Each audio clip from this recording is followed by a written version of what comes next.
जय हिंद छात्रों, आपके अपने चैनल टारगेट एजुकेशन में आप लोगों का हार्दिक स्वागत है। आशा करता हूं कि आप सभी अच्छे होंगे। छात्रों, मैट्रिक परीक्षा 14 फरवरी 2023 से शुरू होने वाली है और एग्ज़ाम के पहले दिन यानी 14 फरवरी 2023 को मैथ सब्जेक्ट की परीक्षा है।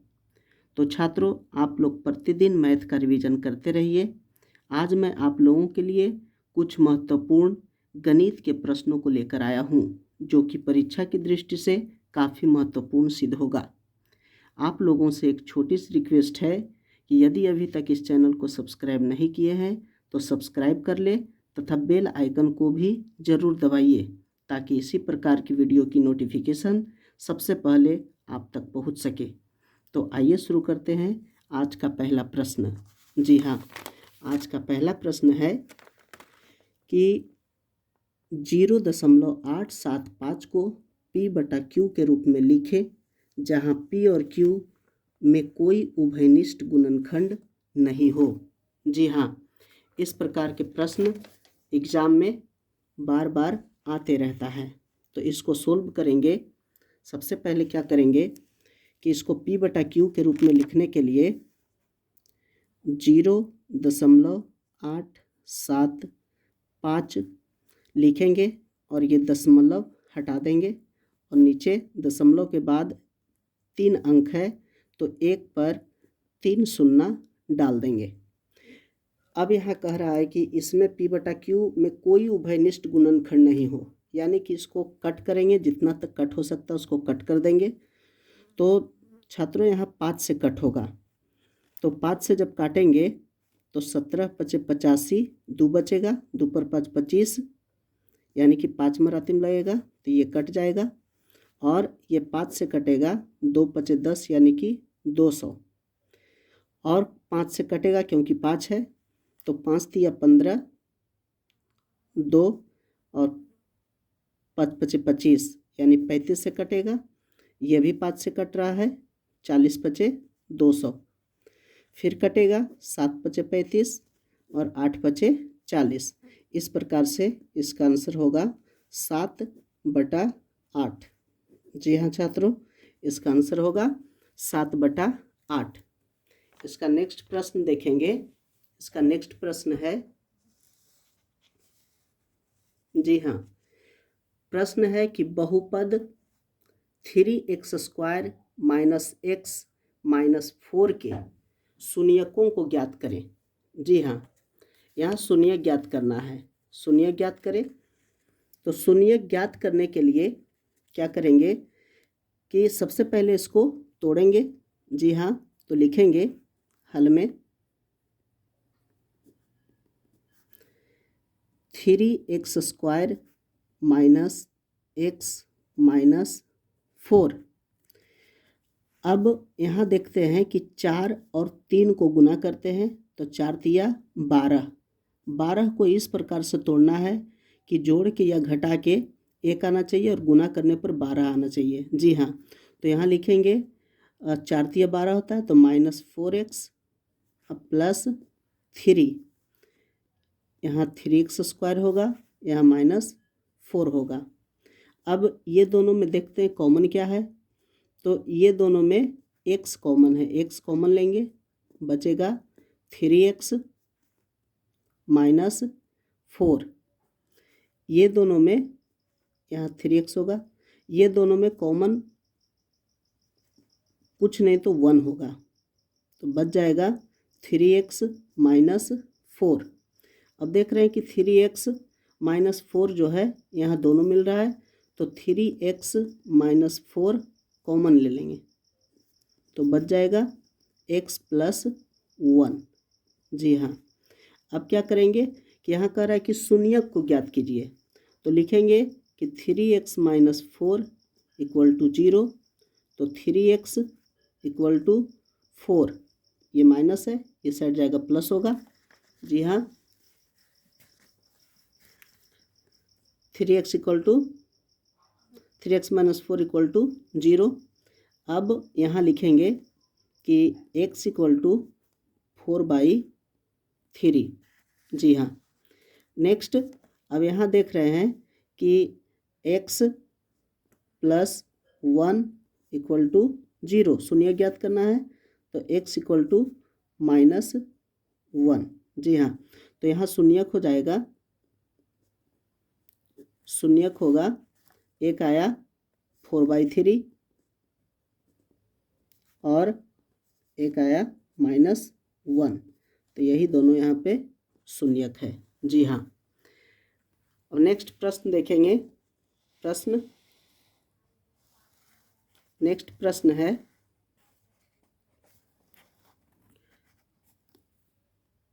वज्र गुणन विधि से समीकरण 8x प्लस 5y बराबर 9 एवं 3x प्लस 2y बराबर 4 का हल निकालें। जी हाँ, वज्र गुणन विधि से निकालना है, इसको हल निकालना है। तो वज्र गुणन विधि से हल निकालने के लिए एक फॉर्मूला होता है, उस फॉर्मूला को आप लोग याद रखिएगा। फॉर्मूला होता है यानी कि x बराबर x और y का मान निकालना है। तो यहाँ याद रखिएगा छात्रों कि x बराबर BC12 और y बराबर AC21। जी हाँ, BC12 AC21। इसका लॉजिक क्या है कि x बराबर, सबसे पहले लिखेंगे कि यहाँ दोनों इक्वेशन लिख लेते हैं कि 8x plus 5y equal to 9 दिया हुआ है, तो इसको लिख लेते हैं 8x plus 5y minus 9 equal to 0। जी हाँ, और दूसरा दिया हुआ है, ये पहला है, दूसरा दिया हुआ है 3x plus 2y equal to 4। तो इसे लिख लेंगे कि 3x plus 2y minus 4 equal to 0। ये दूसरा हो गया। तो यहाँ क्या है कि इसे लिख लेंगे कि जो इक्वेशन 1 है, तो a1 बराबर 8, b1 बराबर 5 और c1 बराबर -9। जी हाँ, a2 बराबर 3 है और b2 बराबर 2 और c2 बराबर -4। अब क्या करना है कि इसे फॉर्मूला पे सेट कर देना है बस। तो फॉर्मूला होता है x बराबर, बताए कि BC12 का मतलब हुआ कि B1C2 माइनस B2C1 बटा A1 B2 minus A2 B1। जी हाँ, BC12 यही होता है, 1 और 2 जो है ये मिल करके 12 हो जाता है। याद रखने के लिए है BC12। जी हाँ, अब इस पर इसको मान बैठा देंगे। B1 का मान है 5, तो 5 गुने C2 का मान है -4, तो -4। अब माइनस है B2 का मान 2 और गुने C1 का मान -9 बटा A1 का मान 8 गुने B2 का मान 2 माइनस A2 का मान 3 गुने B1 का मान 5। इसको जब सोल्व करेंगे तो हो जाएगा 5 चौके 20 यानी -20 और माइनस माइनस गुना होगा तो प्लस 2 नमा 18 बटा 8 दूना 16 माइनस 3 पचे 15, यानी ये हो जाएगा -2/1 यानी कि -2। जी हाँ, ये x का मान आया -2। अब निकालेंगे y का मान। तो y का मान होगा, y बराबर लिखेंगे y इक्वल टू AC 21 होता है, यानी कि A 2 और C 1, AC 21 हो गया माइनस अब A 1 C 2 बटा जो x में रहता है नीचे वही y में भी नीचे होता है, यानी कि A1 B2 minus A2 B1। इसका मान बैठाएंगे A2 का मान 3 गुने C1 का मान हो गया -9 माइनस A1 का मान हो गया 8 और गुने C2 का मान हो गया -4 बटा अब जो इसके नीचे था वही लिखा जाएगा 8 गुने 2 माइनस 3 गुने 5, ये हो जाएगा 9 तिया 27 माइनस 27 और माइनस माइनस प्लस 8 तिया 24, ये हो जाएगा 24, 8 चौक 32, 8 चौक 32 बटा 8 दूना 16 माइनस 15। जी हाँ, अब ये हो जाएगा 32 में से जाएगा 27 तो 5/1 यानी कि 5। तो x का मान -2 आया, y का मान 5 आया। इसको लिख देंगे कि x इक्वल टू -2 और y इक्वल टू 5। यही दोनों आंसर हो गया। आशा करते हैं छात्रों कि ये मैथ समझ में आया होगा। अब नेक्स्ट मैथ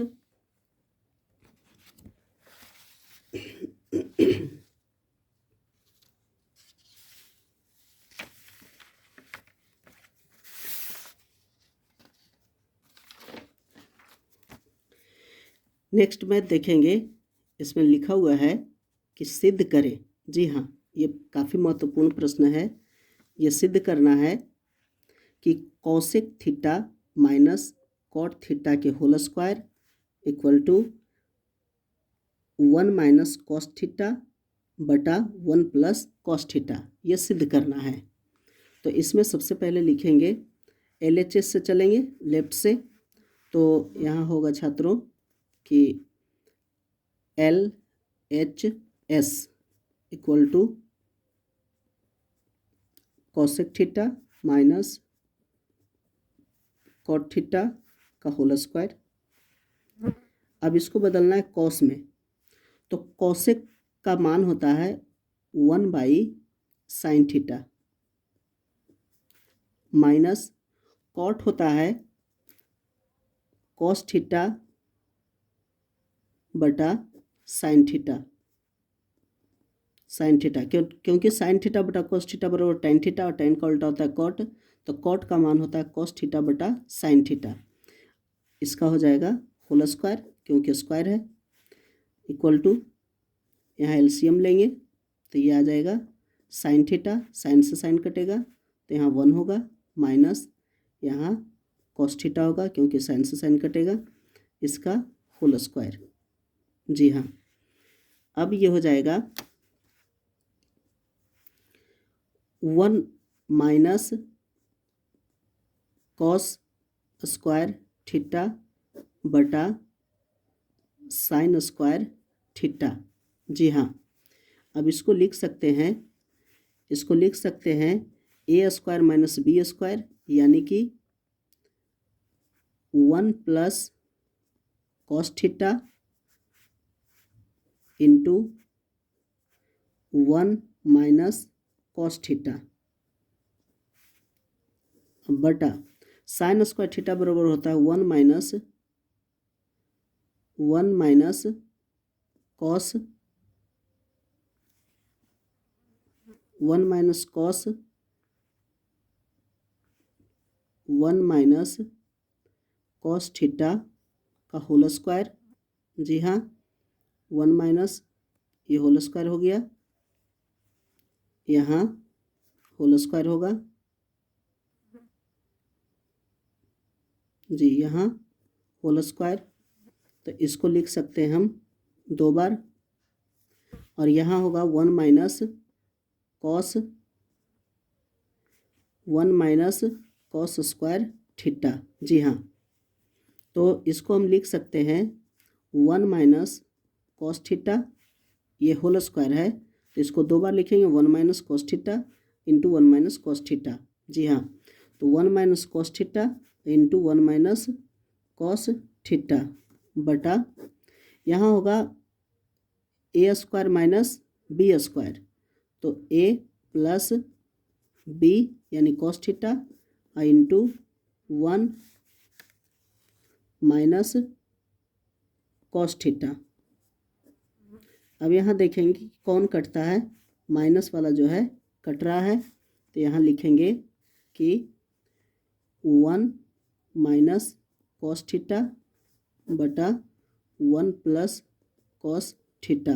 जी हाँ, ये 1 माइनस कॉस थीटा और 1 प्लस कॉस थीटा यही हमें सिद्ध करना था, तो यहाँ हो गया RHS प्रूव्ड।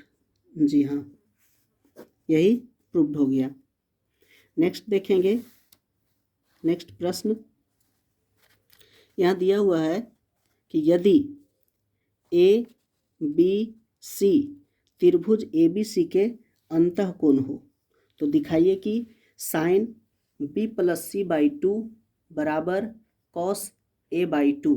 जी हाँ, तो यहाँ दिया हुआ है छात्रों कि यदि ए बी सी त्रिभुज के ए बी सी के अंतःकोण है तो लिखेंगे कि चूंकि ए बी तथा सी त्रिभुज के अंतःकोण है। जी हाँ, अंतःकोण है, इसलिए A plus B plus C equal to 180 degree. जी हाँ, त्रिभुज के तीनों कोणों का योग 180 डिग्री होता है, इसलिए 180 डिग्री लिख दिए। अब इसे क्या करेंगे कि यहाँ बटा 2 करते हैं, इधर भी बटा 2 कर देते हैं, तो ये हो जाएगा a by 2 plus B plus C by 2 बराबर 180 बटा 2 यानी 90 डिग्री। जी हाँ, यहाँ हमें लाना है sine B plus C by 2 बराबर कॉस ए बाई 2, तो इसमें क्या करेंगे कि साइन से गुना कर देंगे। सबसे पहले इसको ए बाई 2 को बराबर के उस पार चेंज कर देंगे, तो यहाँ हो जाएगा B plus C by 2 equal to 90 degree minus A by 2।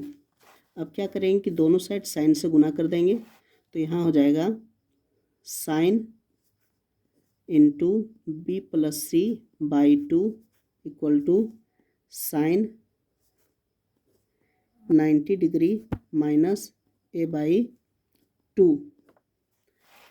अब यहाँ हो जाएगा sine B plus C by 2 equal to sine 90 minus theta बराबर होता है कॉस थीटा, तो इसलिए लिखेंगे कॉस ए बाई 2।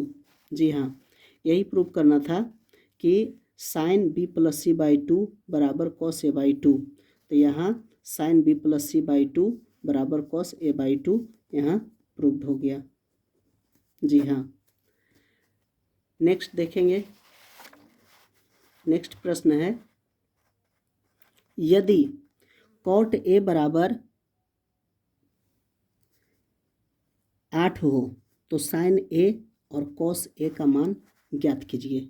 जी हाँ, यहाँ कॉट ए का मान दिया हुआ है 15 कॉट ए बराबर, तो इसको लिखेंगे कि 15 हल लिखेंगे कि 15 कॉट ए इक्वल टू 8, तो cot A equal to 8 by 15, तो कॉट ए बराबर होता है tan ए बराबर होता है लंब बटा आधार, तो कॉट ए बराबर आधार बटा लंब, यानी कि ये आधार हो गया और ये लंब हो गया। जी हाँ, तो यहाँ एक त्रिभुज बनाएंगे और लिख देंगे, यहाँ एक त्रिभुज बनाते हैं यहाँ ए देते हैं, तो ए के सामने हो जाएगा लंब यानी 15, अब आधार हो जाएगा 8। मान निकालना है यहाँ साइन ए का, तो लंब बटा कर्ण होता है। कर्ण हमें पता नहीं है छात्रों, तो सबसे पहले क्या करना है कि कर्ण निकालना है। जी हाँ, तो कर्ण यानी ए बी और सी। कर्ण जब निकालना है तो यानी ए सी निकालना है, तो कर्ण बराबर हो जाएगा यानी कि ए सी बराबर हो जाएगा रूट अंडर बी सी के स्क्वायर प्लस बी ए का स्क्वायर। जी हाँ, तो इसको लिखेंगे बी सी यानी कि बी सी है 15, 15 का स्क्वायर और प्लस 8 का स्क्वायर, तो बराबर रूट अंडर 15 का स्क्वायर 225 प्लस 8 का 64, यानी कि ये हो जाएगा 289 इक्वल टू 17। जी हाँ, 289 होता है 17 का स्क्वायर, तो 289 का वर्गमूल हो गया 17। ये आ गया AC का मान। जी हाँ, AC बराबर 17। तो अब यहाँ लिख देते हैं 17, कर्ण हमें पता हो गया। अब पूछ रहा है साइन ए, तो साइन ए बराबर लंब बटा कर्ण, तो लंब हो गया 15 और कर्ण हो गया 17, यानी 15/17 हो गया। और एक और पूछता है कॉस ए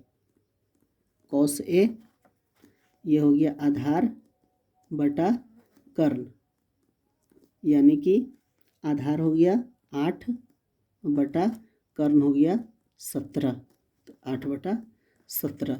जी हाँ छात्रों, तो इस प्रकार से अगर इस प्रकार का प्रश्न दिया रहे तो इसी प्रकार से इसको हल कर देना है। आशा करते हैं कि ये समझ में आया होगा। नेक्स्ट प्रश्न है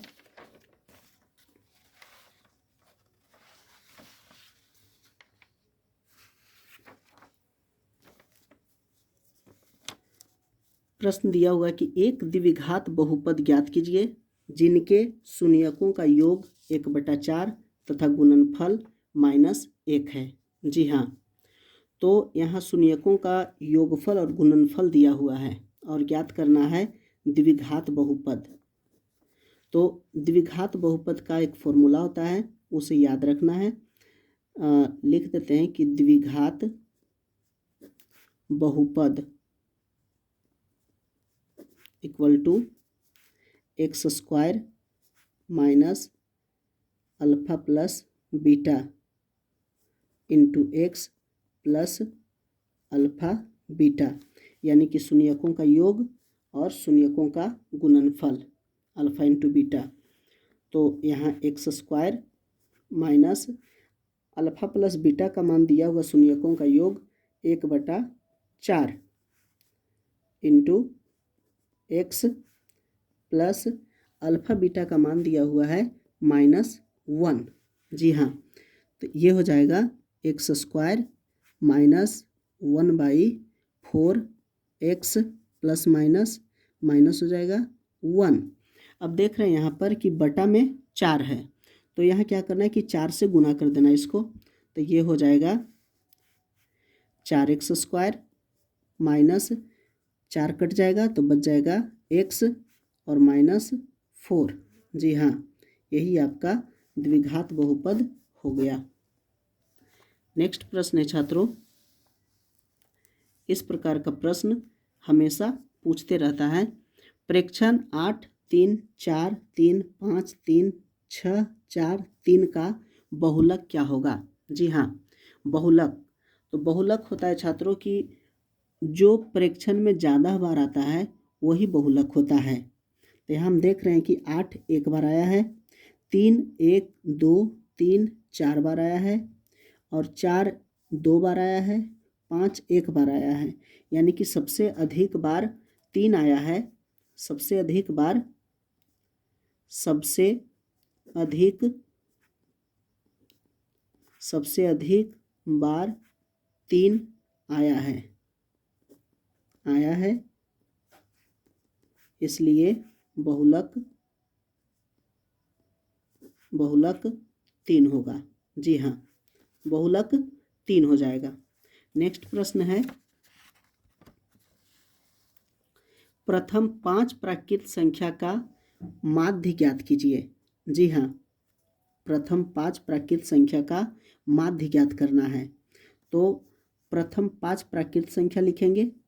प्रथम 5 प्राकृत संख्या, तो प्राकृत संख्या होता है जो गिनती की संख्या को हम लोग प्राकृत संख्या कहते हैं। तो प्रथम 5 प्राकृत संख्या हो जाएगा 1, 2, 3, 4 और 5। तो माध्य बराबर होता है प्रेक्षणों का योग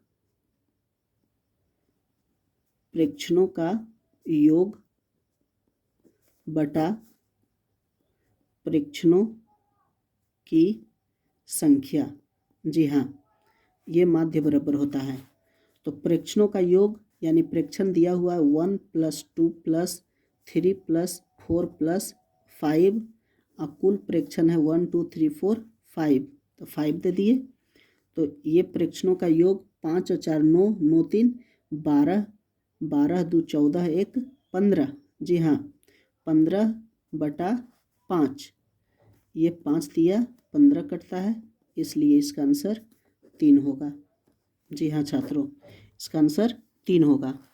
अब इसका लास्ट प्रश्न दिया हुआ है कि प्रेक्षण 8, 12, 7, 14, 6, 13 तथा 15 का माध्य ज्ञात कीजिए। जी हाँ, माध्य ज्ञात करने के लिए भी कहता है। तो यहाँ माध्य ज्ञात करने के लिए सबसे पहले क्या करेंगे कि इसको सबसे पहले बढ़ते क्रम या घटते क्रम में इसको सजाएंगे। तो लिख देते हैं कि आरोही माने होता है बढ़ते क्रम, आरोही क्रम में सजाने पर तो आरोही क्रम में सजा देते हैं। तो ये हो जाएगा, सबसे छोटा जो है पहले लिखाएगा 6 होगा, उसके बाद 7, उसके बाद 8, उसके बाद 12 होगा 12, उसके बाद 13, फिर 14 और फिर 15। जी हाँ, 1 2 3 4 5 6 7, 1 2 3 4 5 6 7। यहाँ पर देख रहे हैं छात्रों कि प्रेक्षण का संख्या जो है वो विषम में है। जी हाँ, तो प्रेक्षण का संख्या विषम है। तो जब विषम रहे, जब प्रेक्षणों की संख्या विषम हो तब माध्यक बराबर n+1/2वां पद, यही आंसर हो जाता है। तो n यहाँ पर है 7, 1 2 3 4 5 6 7, 7 + 1/2वां पद यानी कि 8वां पद, 7 + 8/2वां पद, तो यानी कि 4। तो चौथा पद 1 2 3 4, चौथा पद 12 है, इसलिए इसका आंसर हो जाएगा 12। इसका आंसर 12 हो जाएगा। जब दीर्घ रहे तो इस प्रकार से बनाना है, लेकिन अगर ऑब्जेक्टिव प्रश्न आवे तो इसको डायरेक्ट जब देखेंगे कि ये प्रेक्षण अगर 7 है तो 7 + 1 यानी 8/2 यानी कि 4 होता है। तो चौथा पद जो होगा वही इसका आंसर हो जाएगा, यानी चौथा पद 12। तो आशा करते हैं छात्रों कि ये मैथ आप लोगों को समझ में आया होगा।